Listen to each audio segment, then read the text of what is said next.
So yeah, this is the next day. I'm getting ready to set my floor tile and the niche tile. We'll go first. So what I always do is a dry run. I always make sure that all my tile are gonna fit. I do all the cuts.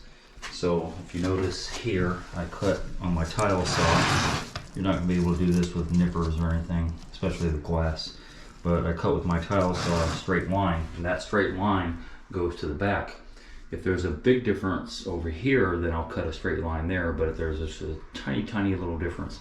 But back here it would matter because obviously tiny line don't matter. When you get into larger line, you end up having to fill in half of these circles. So rather than fill in half of the circles, you just cut a straight line as I did here. Yeah, makes life much easier. And then you gotta take off the last couple in the corner because you still have that bump out going on. And in that corner, well, all four corners really, take off that corner one. The dry fit is almost required because you want to make sure that all the tile are going to line up by the time you get your thin set mixed up and all that stuff. Oh, by the way, you can cut this in the package. It's got a stiff backing, and not all tile, mosaic tile, have a nice stiff backing, so it will go through your tile saw. You could put something in back of it, some backer board or some cardboard or something like that, in order for it not to get stuck in that trough of the tile saw blade. But if you cut it in the package, much easier. And that's basically what I do. I cut it in the package. Makes life much easier. All of these, so when I did the dry fit, I already knew covering this that I could see exactly which ones had to come out because they're going to have to go up to the edge. Each one of these are going to have to be cut custom. So I marked them with a little Sharpie, and once I marked them, I was able to just take my razor knife and cut them all out. So each individual tile, except for these two on the edge and these two, are going to have to be cut custom all the way around. And that's about it. When you're doing the tile, you're going to have to cut a couple, like I said, in those corners that you took out for the bump out. But you know, basically pretty easy. Your wall tile, so let me back up. When you have set your floor tile and it's dried good enough, then you grout it. And you grout all the way up against the edge of the whole shower. Once that's dry-ish, then you can go ahead and start setting your wall tile, and your wall tile will overlap onto your floor tile that's already been grouted. So that's the way it's done. I might show a little bit of setting this because there's a couple little hints and tricks and stuff like that I want to talk about. But for right now, I'm going to mix up my mortar and get started. Mortar, thin set. They're not interchangeable. One mortar pan, and thin set. Yeah, they're both cement material, but I make a distinction. That's about it. This is going to eventually go in my niche. So I've already got the, where did I have that at? So the lineup is going to go like that, and then I'm going to cut off any excess that I don't need on the niche, and then I got to fill in the top. So that's what's going on there. Same way, I cut off that edge for that reason, so it fits flush up against that wall on the right side of the niche. And these can set at the bottom because the cutout's not that big. I'm not worried about that. It's going to be grouted too. That's what's up. All right, the process has begun. I think my SD card only has about 12 minutes left on it, so my camera's probably gonna die before I can get through yapping. But I'm gonna go over a couple things really quick that you need to know if you're gonna try and do this yourself.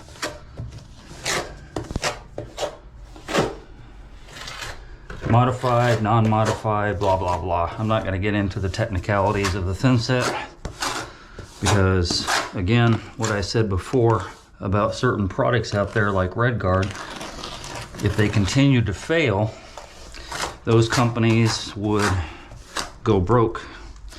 They would either quit making them or they would somehow make them better. So I've never been one to advocate for one thin set or another, but there's a lot of people that do.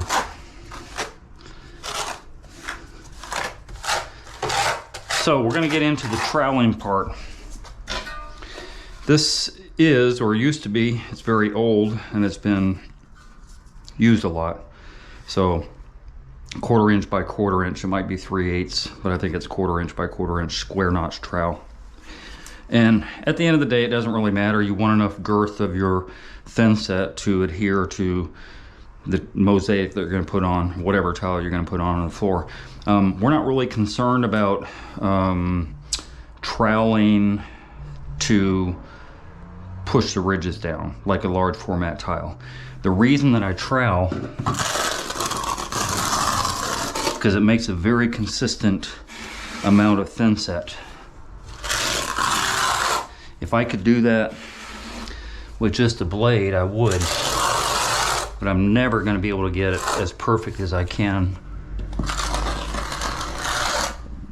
with the trowel, and that's why I trowel it.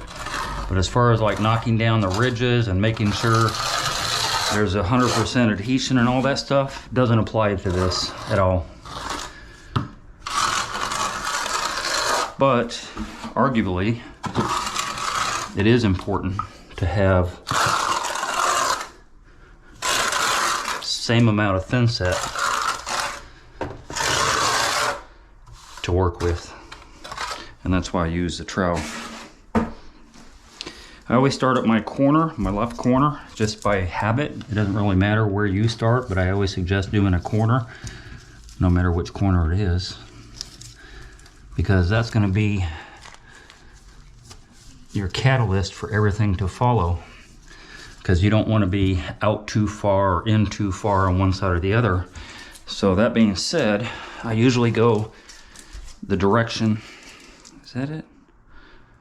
No, that's not it. I usually go the direction that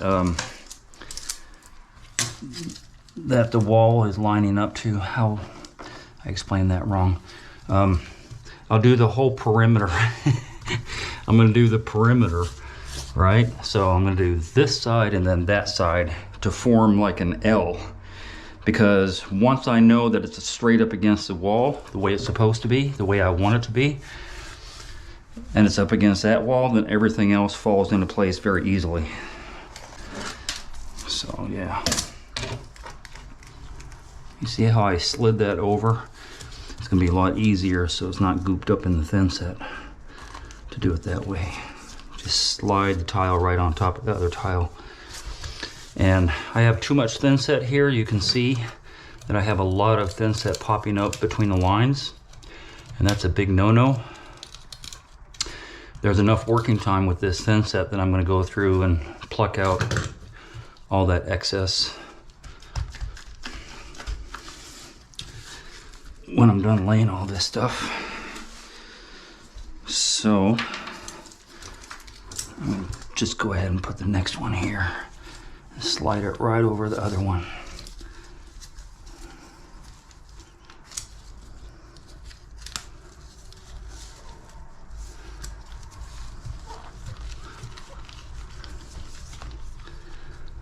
And then fill those in with extra pieces I have.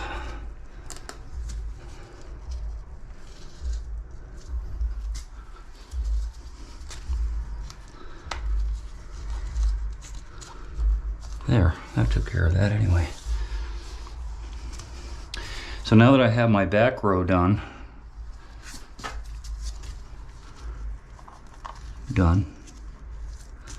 I'll fill that piece in later when I find one that'll fit. Oh, there's one that'll fit right there.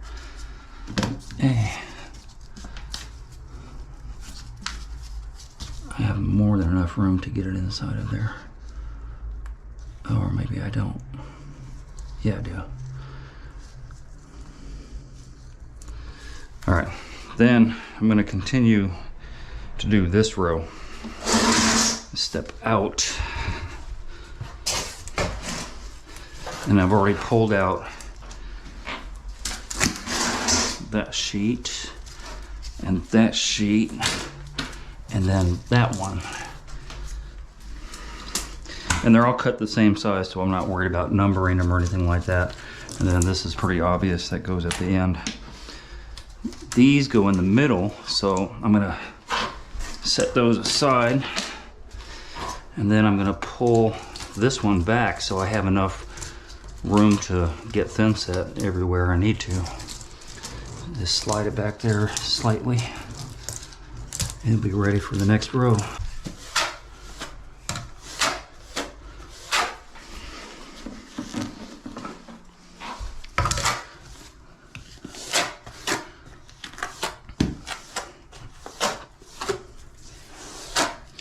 I don't know if I'm going to be able to talk about this before my SD card gets filled up, so I'm just going to tell you right now. With a mosaic especially, you're going to want to get all of them even. So when you run your hand across it, you don't want to feel no bump. You don't want to feel one rising higher than the other. And the best way to make that happen is your rubber float that you're going to be grouting with. The rubber float, you just kind of press down, you know, like just go in order, back and forth, and push down. That rubber float will ensure that you have a nice even surface going across if there's any that are too high. So that's how you manage that. And I will do that as soon as I'm done here. Again, you have enough working time that nothing really should be in a hurry. Your prep for sure, but as well as your tile, because as good or bad as your prep would be, your tile is going to show everything. It's going to show if you did your prep bad, and likewise it'll show if you did it good. The tile will be the tattletale on you. The tile will tell the truth. And again, I'm not worried about the ridges per se. I'm just worried about getting an even amount of thin set.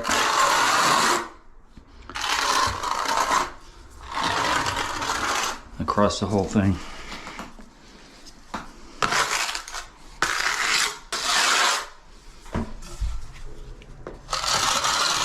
Also, you see how I'm leaning down on the trowel like at a 22-degree angle? That's how I know that my thin set isn't too thick, like I did there. I don't know what happened there. There must be a slight dip in the pan or something going on there, I'm not sure. But that's aggravating, because the last thing you want to do is let that thin set in between dry overnight. When it dries overnight, it is going to be a horrible day for you trying to get out dry thin set out of all those little areas. Oh crud.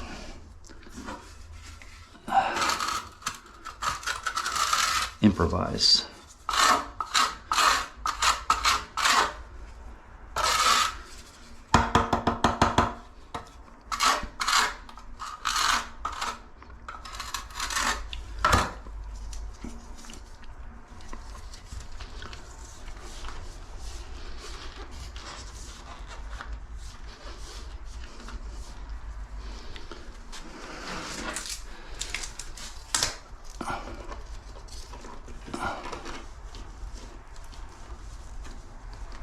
Hopefully you spend enough on your mosaic if you're going to be using mosaic tile, because when you don't spend enough, you are not going to like this process at all, because the backing is going to be really raggedy.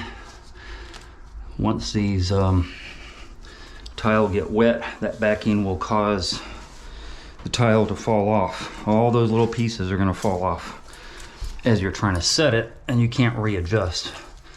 So, as with most things in life, you'll get what you pay for with a mosaic tile.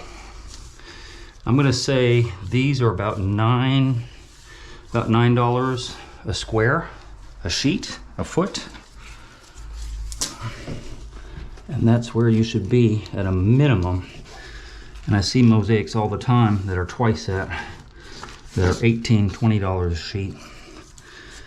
And more than likely, they have a really good backing. They don't have a cheesy.